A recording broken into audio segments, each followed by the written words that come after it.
여러분들 반갑습니다. 오늘 기도하시는 분 목소리 참 좋습니다. 나도 저런 목소리를 줬으면 얼마나 좋을까. 찬양하는 분 보니까 또 참 저렇게 귀한 목소리를 가졌구나. 많이 부럽습니다.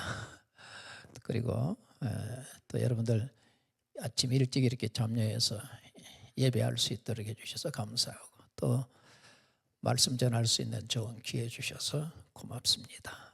함께 주의 은혜를 생각하는 귀한 시간 되기를 원합니다. 오늘 9시 예배는 설교를 짧게 하라고 한 3분이 부탁을 이렇게 해가지고요. 어떻게 하든지 좀 짧게, 본래 한 2시간 정도 해야 저는 그 정도 하면 딱 맞는데 한 20분 만에 끝내려고 하니까 참 쉽지가 않습니다. 그래서 많이 더듬을 거예요. 좀 이해하시고 들었으면 좋겠습니다. 또 더듬어야 할 이유가 또 하나 있습니다. 제 군대 친구인데요. 참 내가 참 가장 존경하는 목사님이십니다. 대전영락교회 개척해가지고 거기서 지금 은퇴하고 여기와 출석하고 계시는 김등보 목사님. 지금 목사님 사모님 오셨는데요. 참 귀한 분들입니다. 제가 정말 존경하는 분입니다. 친구지만은 내가 절대 함부로 말하지 않고, 군대에서도 제가 또 우위에서 고참이었었어요. 그래도 지금까지 철저하게 경어 쓰고 하면서 존경하는 귀한 분이 왔어요. 아주 또 설교를 잘해요. 보통 잘하는 게 아니에요. 저분만 있으면 내가 쫄아요. 항상 쫄아요. 목회 부분 여러 부분에 내가 많이 묻고, 또 나는 듣고 가서 그대로 해보고 했던 참 귀한 분이 또 여기 있습니다. 그래서 좀 더듬을 거예요. 제가 이해하시고요. 이스라엘 백성들이 금송아지 사건을 통해 가지고 3,000명이 죽습니다. 그리고 나서 하나님께서 모세를 보고, 이제 내가 아브라함과 이삭과 야곱에게 약속한, 맹세하여 약속한 그곳으로 올라가라 그럽니다. 그러니까 모세가 아니 함께 가신다고 안 하고 그냥 올라가라 그래요. 그런데 하나님께서 내가 내 사자를 앞서 보낼게 이래요. 그러시면서 만일 내가 함께 간다고 하면은 가다가 너희를 다 죽일 거다. 왜? 너희들은 목이 곧은 백성이다. 이렇게 얘기해놨죠. 그러니까 모세가 안 올라가려고 그래요.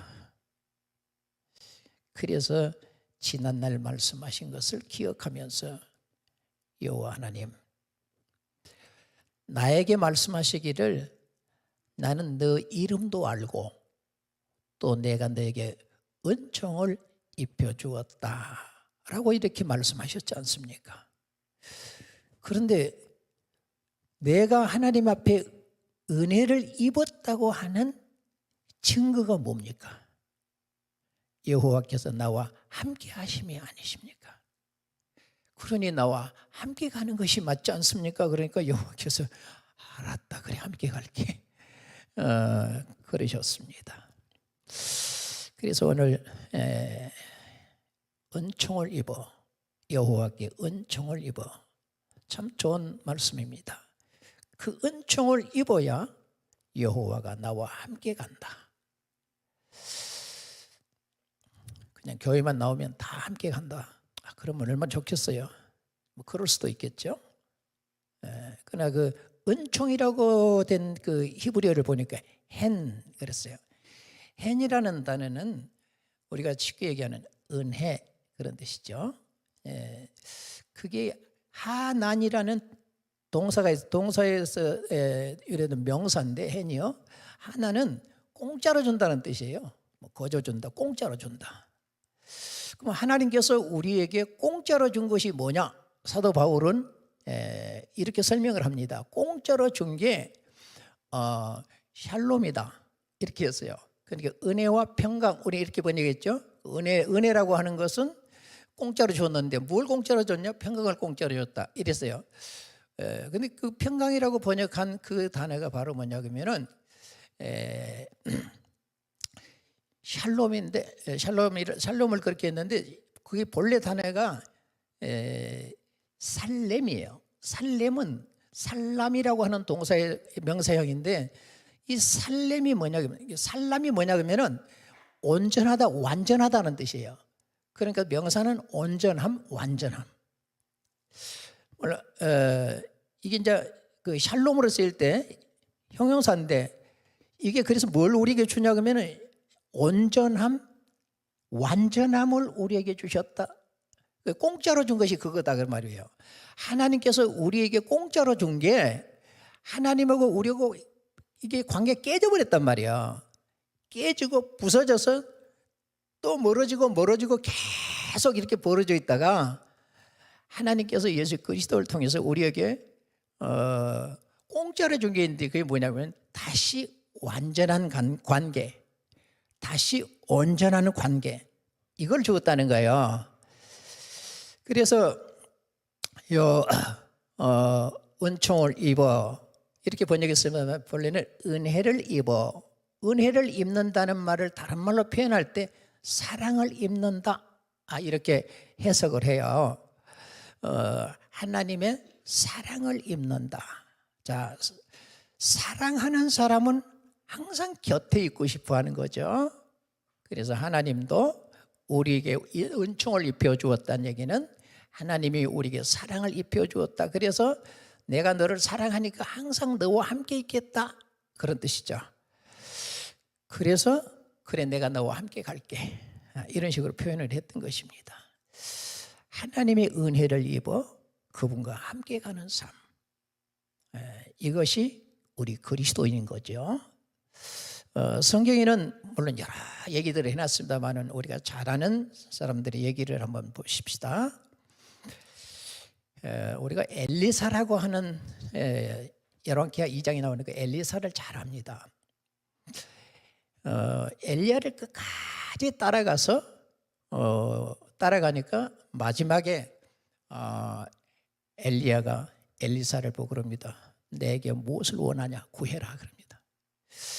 그러니까 당신에게 성령이 하시는 일, 그거 2배 이랬어요. 2배, 고비란 게 2배잖아요. 그거 2배를 내게 임하기를 원합니다.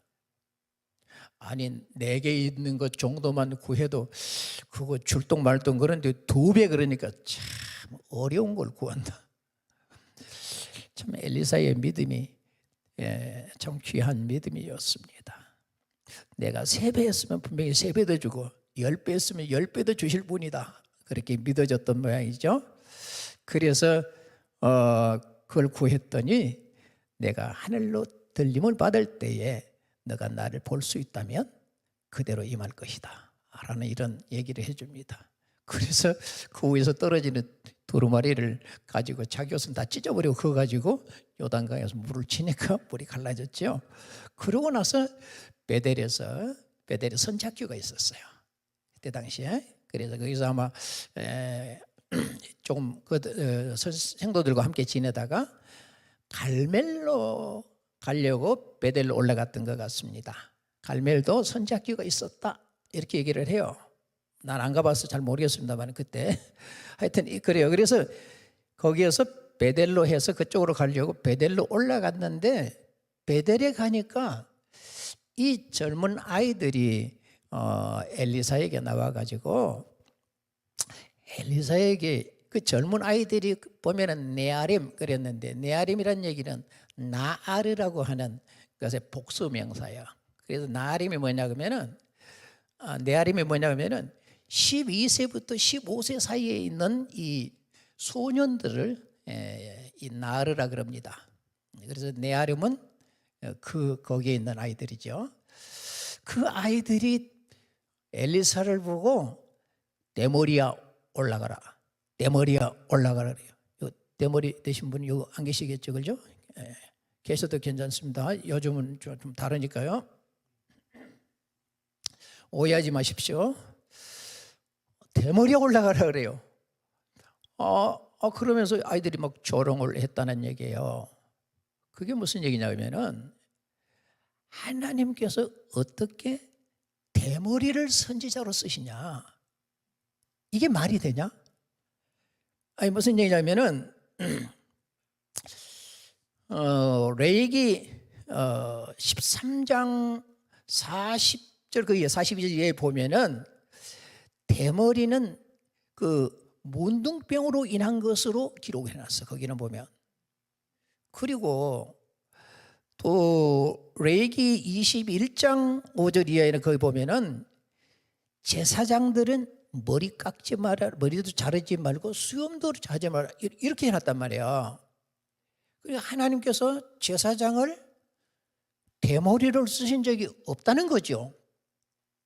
그렇기 때문에 제사장도 대머리를 안 썼는데 어떻게 하나님께서 대머리를 선지자로 쓴다는 얘기냐? 이게 우리 머리로는 도저히 이해가 안 된다. 그러면서 대머리 하고서는 조롱을 했단 말이에요. 그래? 그래도 하나님께서 나를 그냥 그렇게 은혜 주시는 것을 어떡하냐? 그러니까 증거가 뭐냐? 증거를 내놓으라는 거예요. 그러니까 그냥 여호와의 이름으로 저주를 합니다. 그랬더니 암곰 2마리가 나와가지고 몇 명이 있었는지 모르지만 하여튼 거기 있는 아이들 중에 42명을 물어서 죽였다. 이래놨습니다. 그러니까 어떤 분들은 주의 종들 그러면 큰일 이른다 그런데 그런 얘기가 아니고 이건요. 이 엘리사가 하나님 앞에 부름을 받은 선지자라고 하는 것을 증명하는 그런 내용이었었습니다. 자, 그러면 엘리사를 통해서 어떻게 그런 일이 일어났냐? 이제는 여호와 하나님께서 엘리사와 함께하는 거죠. 그런 은혜를 주실 때는 즉 하나님의 은총을 거기서 입었을 때는 그때부터는 계속 이제 하나님이 함께하신다 라고 하는 것을 그런 증거를 보여주는 내용이었다는 것입니다. 우리가 창세기 34장 그쪽에 가서 보면은 야곱과 그의 자녀들이 세겜을 갑니다. 거기에 갔다가 자기 딸 디나가 세겜에게 강간을 당하게 되지요. 능욕을 당합니다. 이것으로 인해서 엄청나게 분노했습니다. 그래서 그 할례 사건이 있었었죠. 그래서 할례를 받게 하고 3일이 지나고 나서 시므온과 레위가 가가지고서는 그들을 다 죽여버렸습니다.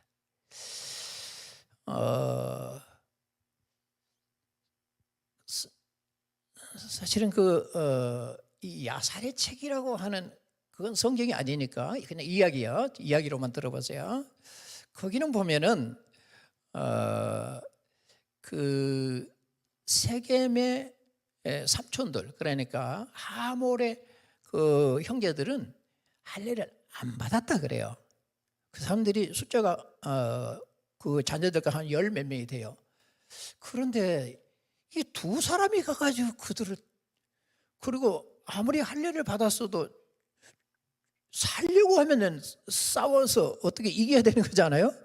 근데 두 사람이 다 죽였다고 하는 것에 대해서 참 이해하기가 어렵습니다. 그러나 그때도 또 야곱의 자녀들과 또 야곱과도 하나님이 함께 하셨다. 그래야 이해가 되지. 그렇지 않으면은 도대체 그런 부분들이 이해가 안 됩니다. 그 뒤에도 어마어마한 전쟁들이 가나안에 있습니다. 이 야곱의 자녀들하고 아니 성경에 나오는 얘기 아니고 거기 보면 그런데 어떤 전쟁에서 다 승리를 하는 거예요. 물론 성경이 아니니까 믿을 것은 못 되지만은 그런 일이 있다 하는 것 잠깐 기억하고요. 다 죽여버리고 나니까 이제 가나안 족속들이 가만히 있겠냐고 그 주위의 사람들이요. 그래서 야곱이 두려워하는 마음을 가지고 아주 불안해가지고 얘기를 합니다. 그 시몬과 레위에게 그럽니다. 너희가 내게 화를 끼쳐 나로 이 땅 사람들에게 원수가 되게 하였으니 나는 숫자가 적다. 그런즉 저들이 나를 치고 죽이리니 나와 우리 모든 가족들은 여기서 다 멸망될 것이다. 당시에는 이 한 부족의 사람을 이렇게 나쁜 짓을 이 정도 했다고 하는 것은 너희 부족이 죽냐 우리 부족이 죽냐 전쟁입니다. 전쟁. 이것이 맞다. 왜냐하면 그때 당시에는 명예와 수치를 기반으로 해서 살던 사회이기 때문에 어마어마한 수치를 안겨준 거란 말이에요. 힘이 있다면, 힘이 없으면 모르겠지만 힘이 있다면 당장 전쟁을 할 수밖에 없는 이런 실정이라는 거죠. 그러나 야곱은 그렇게 무섭고 두려워서 벌벌벌 떱니다. 어떻게 보면 참 야곱이 이해가 안 될 때가 참 많아요. 참 좀 유약한 이런 모습들을 이렇게 보여줍니다. 나중에 요셉이 애굽에 있다는 얘기를 듣고 애굽을 내려가기 전에도 이거 무서워가지고 가기를 어려워합니다. 그러니까 하나님께서 그때도 또 나타나셔서 야곱아 무섭냐? 예, 내가 함께 갈게. 참 이해 안 되는 부분들 우리가 이 야곱의 이 사건 중에 참 많지만은 하나님은 절대 야곱을 떠나지 않는데 그 약속은 어디서 이루어지냐면 베델에서 이루어지죠. 그때부터 시작해가지고 계속 물론 그 전에부터 했겠지만은 야곱을 떠나지 않고 함께 계시는 여호와 하나님을 봅니다. 여러분, 아브라함과 이삭과 에서로 이어지는 게 우리 일반 사람들이 볼 때는 맞다는 겁니다. 그 족장이. 왜냐하면 에서는 털 사람이라 또 사냥꾼이라 덜 사람이라 등등 얘기하는데 아주 용맹한 사람이라는 겁니다. 그때 당시 시날 왕이 미안합니다. 그 야살의 책 거기 보면은 시날 왕이 니므롯인데 니므롯이 가장 강력한 사람이랬던 겁니다. 그런데 그 니므롯을 죽인 사람이 누구냐 그러면은 에서라 그래요. 죽이고 그 사람들이 쫓겨와 가지고 파촉 사건이 있었다 이런 식으로 얘기하거든요. 물론 그랬는지 정확하게 모르겠어요. 그러나 그만큼 용맹했다. 사냥을 잘한다는 얘기는 전쟁을 잘한다는 그런 의미로 이해를 하면 된다 그럽니다. 그래서 족장이 될 만한 사람은 누구냐 그러면은 에서라는 거예요. 그런데 하나님은 에서를 거기 둔 것이 아니고 야곱을 거기 두셨다. 에서를 쓰시지 않고 하나님은 야곱을 쓰셨다.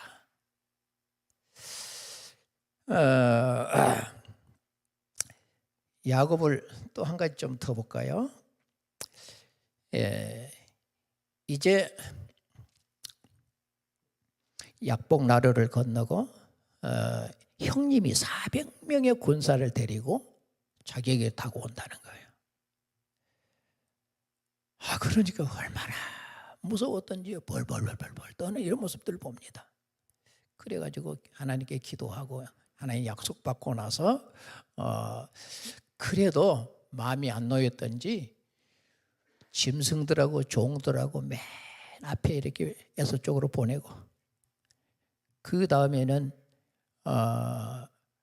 또 종들하고 짐승들하고 종들하고 보내고 그 다음에는 이 뭐라 그래요?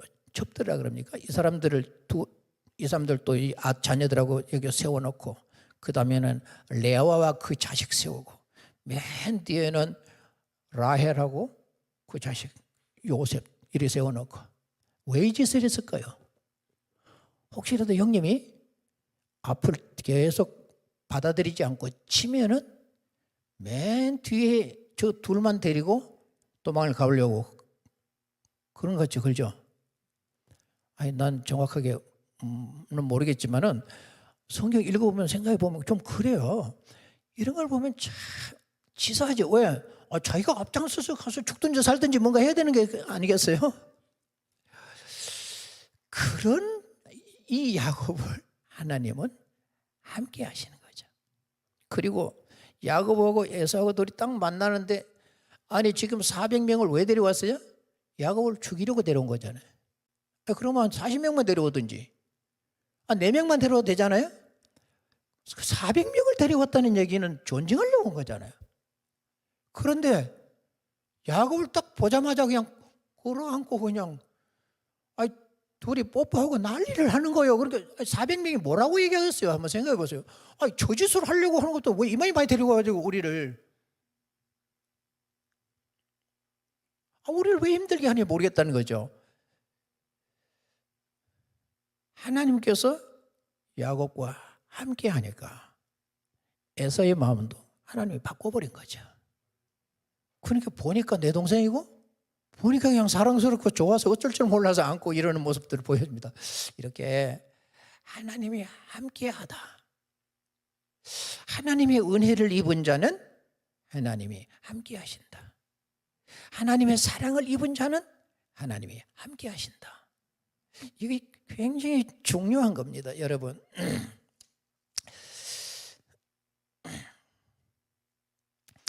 우리 사람의 시선을 따라서 하나님께서는 쓰시지 않는다. 왜? 모든 사람은 에서가 족장이 맞다는 겁니다. 에서가 하나님의 사람이 되어야 되는 것이 맞다는 거죠. 왜? 남자도 그런 사람이니까.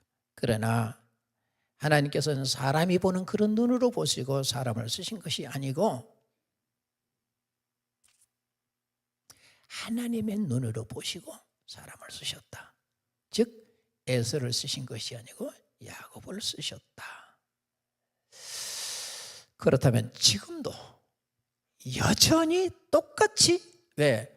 하나님은 어제나 오늘이나 영원토록 변하지 않으신다. 그러면 그렇게 보시던 하나님께서 오늘도 우리를 그렇게 보신다.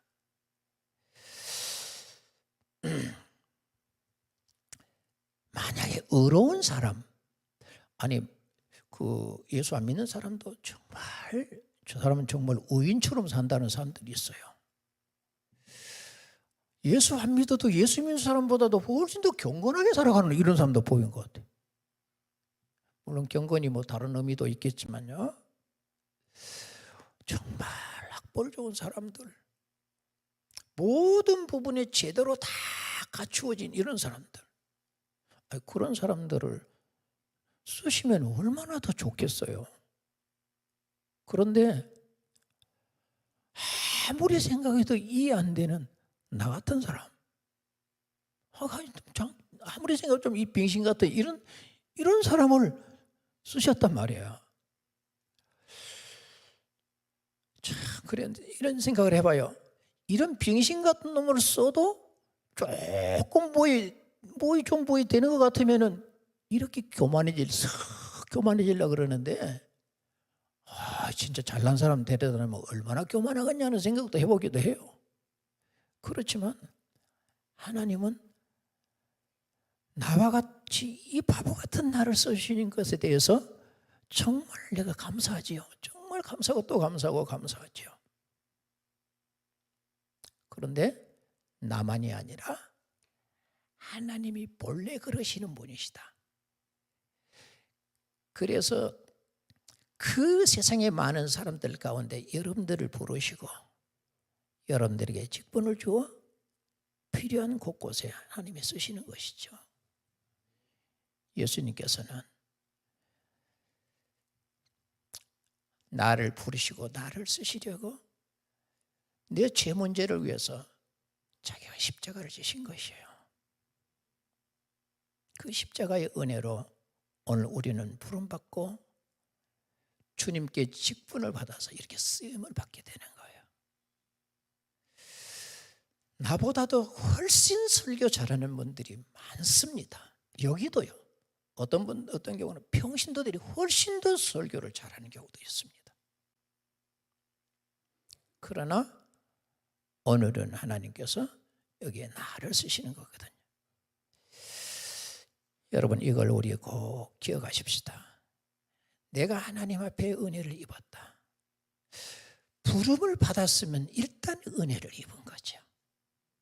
은혜를 입었으면 그냥 모든 건 은혜로 된다고 가만히 있으면 뭐가 되든가요? 아니요, 은혜를 입고 부름을 받았으면 이제는 성경을 읽고 그 누구보다도 더 기도하고, 그러니까 성경을 읽는 것도 그냥 한두 장 읽고 말고, 여러분 이렇게 하고 무슨 역사가 우리에게 일어나겠냐고요. 아니요, 성경이 열리고 성경이 한번 돌파가 되도록 읽어야 되는 거예요. 한번 성경이 뚫리고 열려버려야 되는 거잖아요. 아무도 볼 수 없는 걸 보는 눈, 하나님께서 보여주는 그 하나님의 세계를 볼 수 있도록 한번 열어야 되는 것이고요. 그리고 기도도 한번 돌파가 되어버려야 된단 말이에요. 기도로 돌파가 돼야 어떤 원사들이, 그러면 우리 꼭 방언 받아가지고 그것만 계속 하는데, 그게 아니고 다른 은사가 우리에게 임하기 위해서는 그 기도가 한번 왜냐하면 우리에게 왜 방언을 줘요? 기도하라고 주는 거잖아요. 그러면 그 기도를 통해서 한번 돌파가 돼야 되는 거란 말이에요. 강력한 이 돌파가 되어질 때 다른 은사들이 우리에게 임하고, 성경도 우리가 그렇게 읽어서 뚫리고 열리고, 그래서 아무도 보지 못하는 비밀의 세계를 보는 이런 눈이 우리에게 열릴 때에 우리에게 하늘의 능력이 임하는 거예요. 그래서 그 하나님은 각가지 은사들을 우리에게 주어서 우리 안에 그 자신의 능력을 담아서 곳곳에 우리 필요한 곳에 우리를 쓰시는 거예요. 우리가 부름을 받아 은총을 입었으면, 수많은 엘리사 시대 선지자들은 엘리야를 따라가지 않았습니다. 끝까지 끈질기게 따라가서, 여러분 그 능력을 받아내는 걸 보십시오. 수많은 사람들이 함께 교회에 오지만은 흐지부지하게 시시하게 그렇게 신앙생활을 하면 계속 이렇게밖에 안 사라지는 거예요. 뭔가 다른 사람하고는 다르게, 기도도 흉내만 내가지고는 되겠냐고요. 조금 더 열심히 했다고 그것만 하고 되겠냐고, 꼭 돌파가 되도록 해야 된다는 겁니다. 말씀도 한번 열려지도록 그 세계에 놀라운 비밀이 있단 말이야. 이건 똑똑한 사람들 열리고 뭐 원하는 사람에게 열리는 게 아니란 말이에요. 그 성경을 끝까지 읽어내는 이 사람들을 하나님이 열어주셔서 그 사람에게 말씀과 비밀, 그 하나님의 능력을 함께 담아서 필요한 곳곳 쓰신다. 오늘 우리 모두는 하나님의 은총을 입은 자입니다. 그렇다면 꼭 하나님이 내 안에 능력을 담아 나를 쓰실 수 있도록 잘 준비되어지는 멋진 주님의 사람들이 되시기를 바랍니다.